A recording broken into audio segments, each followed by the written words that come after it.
पिछले लेक्चर में हम लोग एस सी वर्मा चैप्टर से wave motion and based on string का क्वेश्चन नंबर 10 तक सॉल्व किया था। इस लेक्चर में हम लोग क्वेश्चन नंबर 11 से सॉल्व करेंगे। Particle on a stretch string, एक स्ट्रेच स्ट्रिंग है जिसका एक particle supporting to a travelling wave, कोई वेव इस पर ट्रेवल कर रहा है, उसमें वो भी मदद कर रहा है। Takes 5 millisecond to move from its mean position to extreme position. तो जो पार्टिकल है मेन पोजीशन से स्ट्रीम पोजीशन पर जाने में 5 मिलीसेकेंड लेता है।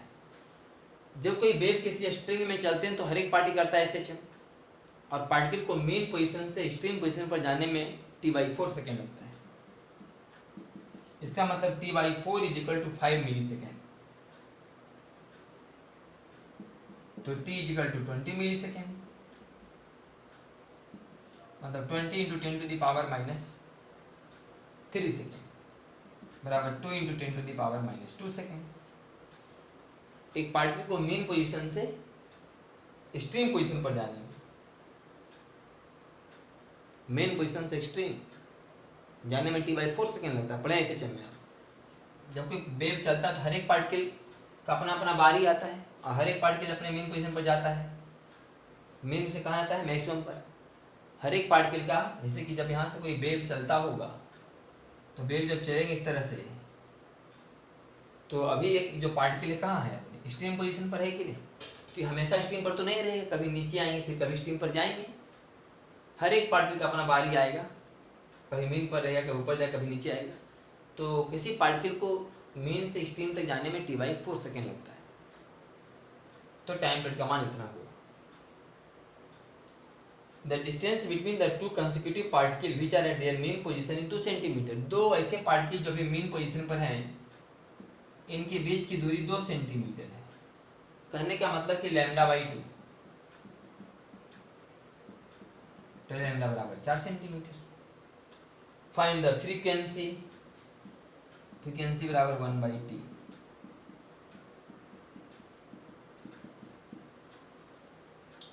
Wavelength and wave speed, wave speed = λ/t, मतलब न्यू लैम्डा, न्यू का मान 50, लैम्डा का मान 4। 200 सेंटीमीटर पर सेकेंड बराबर 2 मीटर पर सेकेंड। Question number 12।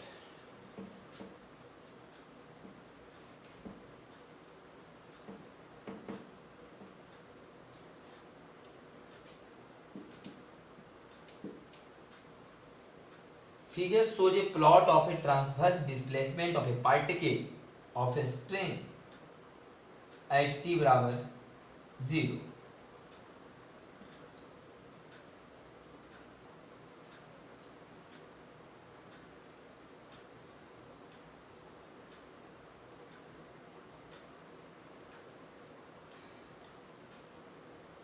दो 4 6 8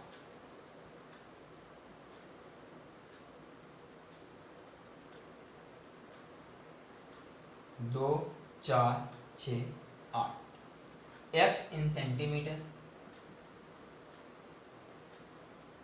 y in mm,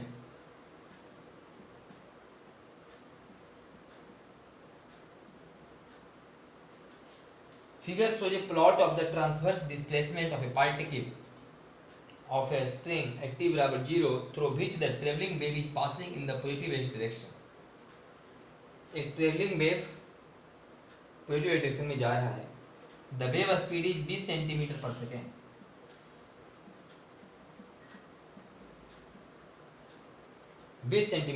से जा रहा है। Find the amplitude, amplitude = 1 mm, amplitude = 1 mm। Wavelength, wavelength = 4 centimetre में, 4 centimetre. Wave number wave number के को बोलते हैं 2 pi by lambda, 2 pi by 4 बराबर पाई बाई 2। तो पाई बाई 2 का मतलब 3.14 बाई 2 सेंटीमीटर में सब कुछ हो रहा है, तो इसको डिवाइड करें 3.14/2 को, तो आएगा 1.57 सेंटीमीटर इनवर्स, क्योंकि लैम्डा 2 पाई का मान तो संख्या है, लैम्डा सेंटीमीटर में, सेंटीमीटर इनवर्स, तो लगभग 1.6 सेंटीमीटर इनवर्स यह wave number. And the frequency बराबर v by lambda 20/4 5 hertz. Question number 12, 1 mm 4 centimetre 1.6 centimetre inverse 5 hertz, wave number is equal to 2 pi by lambda.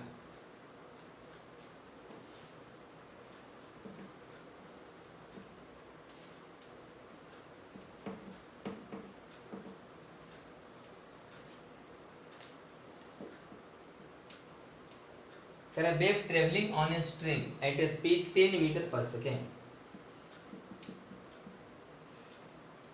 एक वेव 10 मीटर पर second से किस string में जा रहा है। causes each particle of the string to oscillate with a time period of 20 millisecond, जिस कारण से हर एक पार्टिकल ऐसे चम करता है और उसका टाइम पीरियड 20 मिलीसेकेंड है, यानी 2 × 10⁻² सेकेंड उसका टाइम पीरियड। हर एक पार्टिकल करेंगे ऐसे चम जब एनर्जी दौड़ेगा तो। What is the wavelength of the wave? Wavelength of the wave is equal to 2 × 10⁻⁻1 meter बराबर 0.2 meter is equal to 20 centimetre. wavelength है।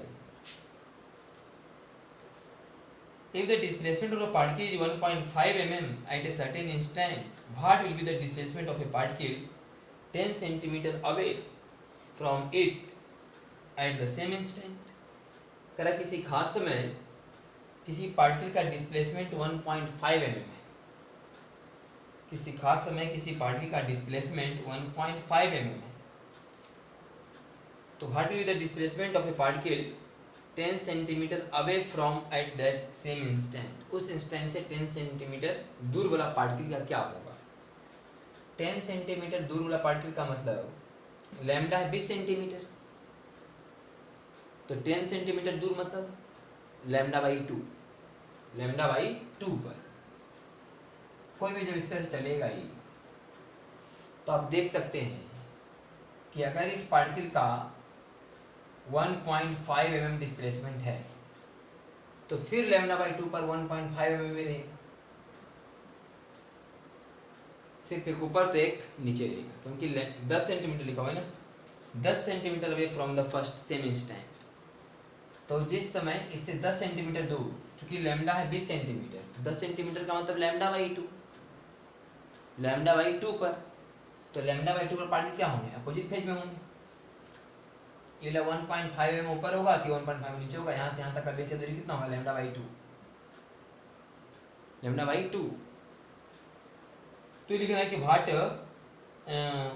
if the displacement of a particle is 1.5 mm at a certain instant, what will be the displacement of a particle 10 centimeter away from it at the same instant? उसी क्षण इससे 10 centimetre दूर वाला particle का क्या displacement होगा, तो minus में होगा 1.5 mm। अब इसे अगर डायरेक्शन के साथ लिखे तो 1.5 mm माइनस में होगा, लेकिन अगर सिर्फ मैग्नीट्यूड लिखेगा तो 1.5 mm लिख सकते हैं। 13 में माइनस 1.5 माइनस 1.5 10 सेंटीमीटर दूर वाला पार्टिकल, 10 सेंटीमीटर दूर वाला पार्टिकल का मतलब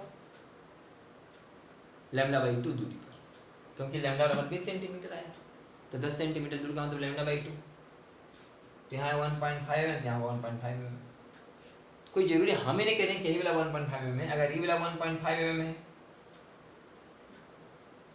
समझने में आसानी हो इसके बताइए 1. अगर हम बोल दें कि ये 1.5 mm, तो इससे 10 सेंटीमीटर दूर यहाँ आएगा, आई भी होगा 1.5 mm। अगर आप बोले कि यहाँ है 1.5 mm, कहीं ले सकते हैं कि यहाँ है 1.5 mm, तो अगला यहाँ आएगा 1.5 mm। बीच वाला 1.5 mm तो बीच वाला 1.5 mm होगा। लेकिन ये बात पक्का है कि 10 सेंटीमीटर के बाद λ/2 होगा, λ/2 के बाद दोनों अपोजिट फेज में होंगे, तो एक ऊपर होगा तो एक नीचे होगा। फिर क्वेश्चन नंबर आपका 13।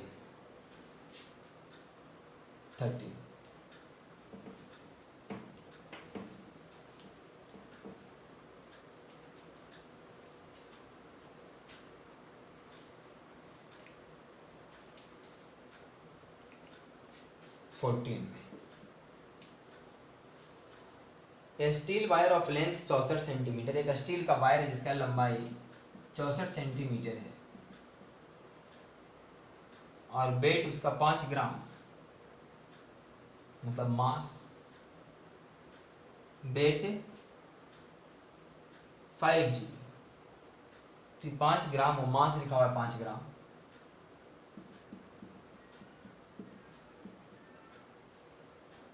It is stretch by force 8 newton, इसको स्ट्रेच किया गया, मतलब उसमें टेंशन है 8 newton. What would be the speed of the transverse wave, transverse wave का स्पीड क्या होता है? v बराबर t बाई म्यू का रूट, t बराबर 8, म्यू का मतलब मास पर यूनिट लेंथ,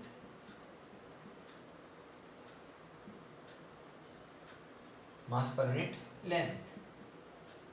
तो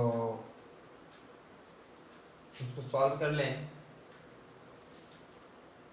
तो 8 64 minus 2 5 minus 3,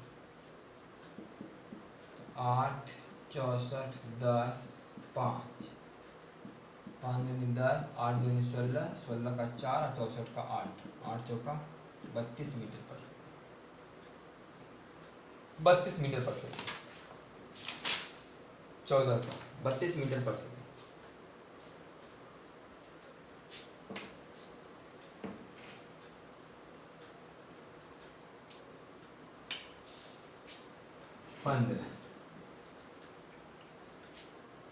string of length 20 centimetre, एक स्ट्रिंग जिसका लंबाई 20 सेंटीमीटर है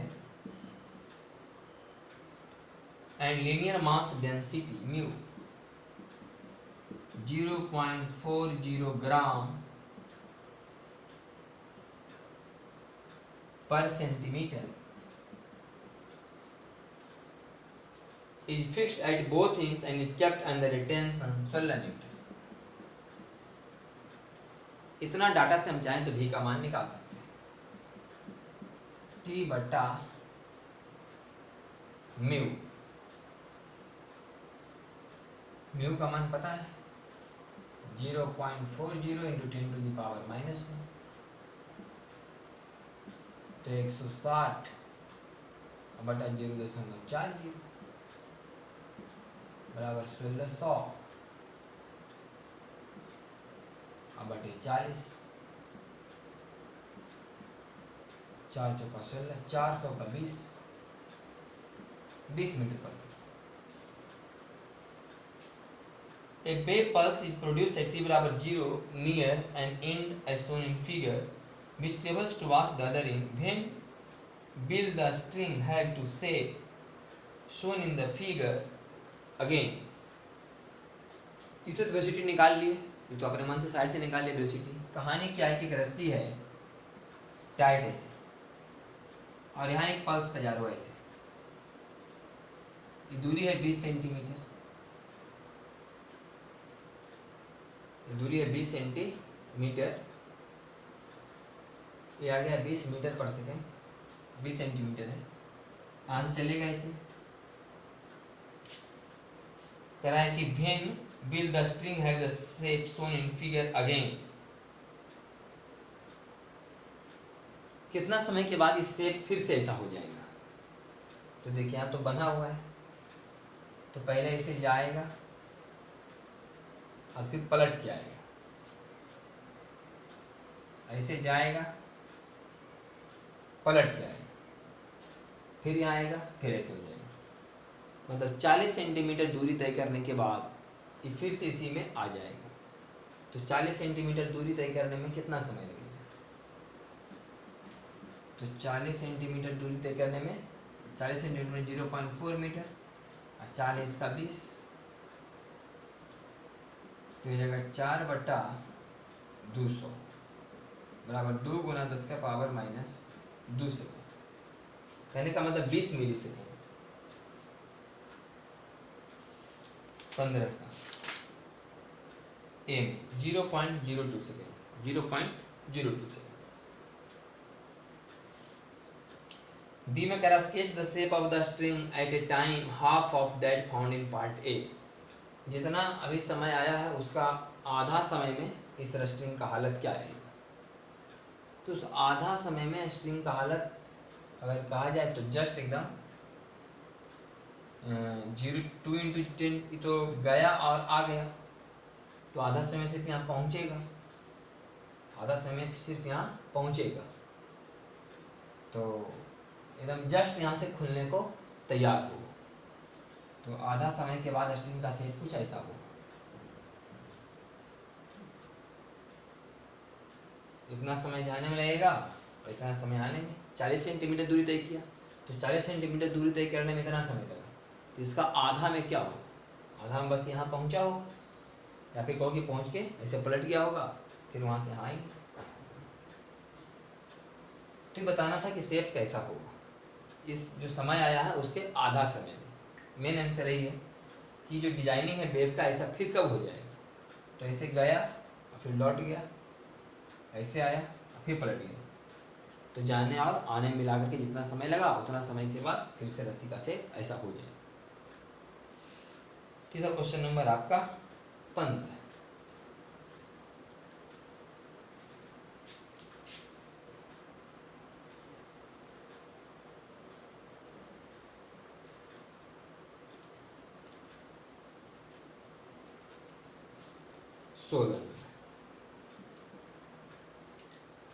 string of linear mass density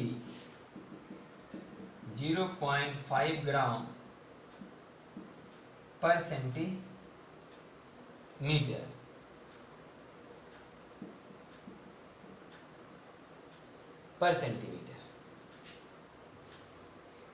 and a total length 30 centimeter is tied to a fixed ball at one end and to a frictionless ring at the other end.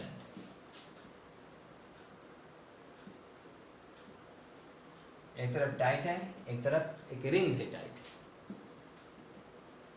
मानो free and की तरह काम करेगा। The ring can move on a vertical rut. Ring आसानी से ऊपर नीचे move कर सकता है। A wave pulse is produced on the string which moves towards the ring at a speed 20 centimeter per second. 20 centimetre पर सेकेंड से wave इधर जा रहा है।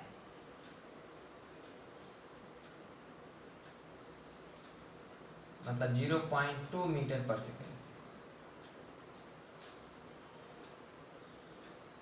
The pulse is symmetric about its maximum, which is located at a distance of 20 centimeter from the end joining the ring.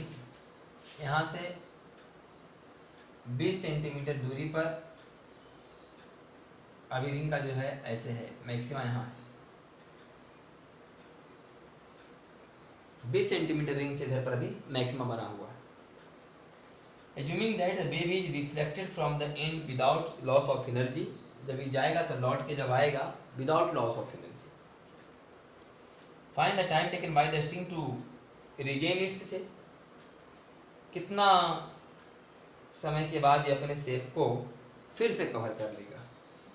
इधर 10 centimetre होगा क्योंकि पूरा लंबाई 30 सेंटीमीटर है, तो 20 सेंटीमीटर 10 सेंटीमीटर 30 सेंटीमीटर। कितना समय के बाद ये अपना शेप को फिर से कवर करेगा। देखिएगा यहाँ से जाएगा पहले तो जाने में 20 सेंटीमीटर जाएगा, वैसे ही फिर वैसे ही लौट के चला आएगा क्योंकि यहाँ पर फ्री है, तो फिर आएगा 30। जब यहाँ चूंकि फिक्स इन है तो यहाँ से पलट के जाएगा इसे, तो फिर चलेगा 30। जब पलट के ऐसे जाएगा और फिर ऐसे ही चला आएगा क्योंकि यहाँ फ्री है, तो फिर चलेगा 30 और फिर यहाँ पलटेगा तो चलेगा 10। इतना दूरी चलने के बाद ये फिर से अपने शेप में आएगा। ऐसे चल रहा है रिंग, यहाँ से 20 चला, 20, फिर चला 30, फिर पलट के चला 30, फिर आया 30 और फिर चला 10। तो 30, 60, 90 और 30, 120 सेंटीमीटर। तो 120 सेंटीमीटर चलेगा 20 के स्पीड से, तो 6 सेकेंड। 6 सेकेंड के बाद फिर से अपने शेप में ही आ जाएगा। ए में assuming that the wave is reflected from the ends without loss of energy, the pulse is symmetric about its maximum, which is located at distance 20 centimeter towards the ring. Wave जा रहा है towards the ring, ठीक है। Find the time taken by the string to regain its shape. कितना समय के बाद अपने शेप को रिगेन कर लेगा। तो फ्री एंड है तो अच्छा, सिर्फ लिखा हुआ है कि कितने समय के बाद अपने शेप को रिगेन कर लेगा, गलत है। हम निकाल ले कि कितना समय के बाद फिर से अपने सिचुएशन में आ जाएगा। सिचुएशन में आना नहीं, सिर्फ शेप को रिगेन करना है। तो जाएगा और फिर ऊपर ऊपर लौट के चला आएगा, तो शेप वही हो जाएगा, शेप वही रिगेन करेगा, भले इसका वेलोसिटी का डायरेक्शन इधर होगा। हम ही जो निकाल दिए क्या हो गया कि सेम फेज में आ जाएगा। 6 सेकंड के बाद क्या होगा, सेम फेज में आएगा, मतलब जिस हालात में भी जा रहा है 6 सेकंड के बाद फिर ऐसा ही हालात रहेगा। लेकिन ये नहीं पूछा जा रहा है कि सेम फेज में आएगा, पूछ रहा है कि सेम पोजीशन में आ जाएगा। Find the time taken by the string to regain its shape. इसका शेप ऐसा हो जाना चाहिए, इधर जाए उसे लेना देना नहीं, सिर्फ शेप ऐसा हो जाए। तो सिर्फ शेप ऐसा होने के लिए 40 सेंटीमीटर चलना पड़ेगा, 20 जाने का और 20 आने का। तो 40 सेंटीमीटर 20 के स्पीड से, 20 सेंटीमीटर के स्पीड से, तो आएगा हमारा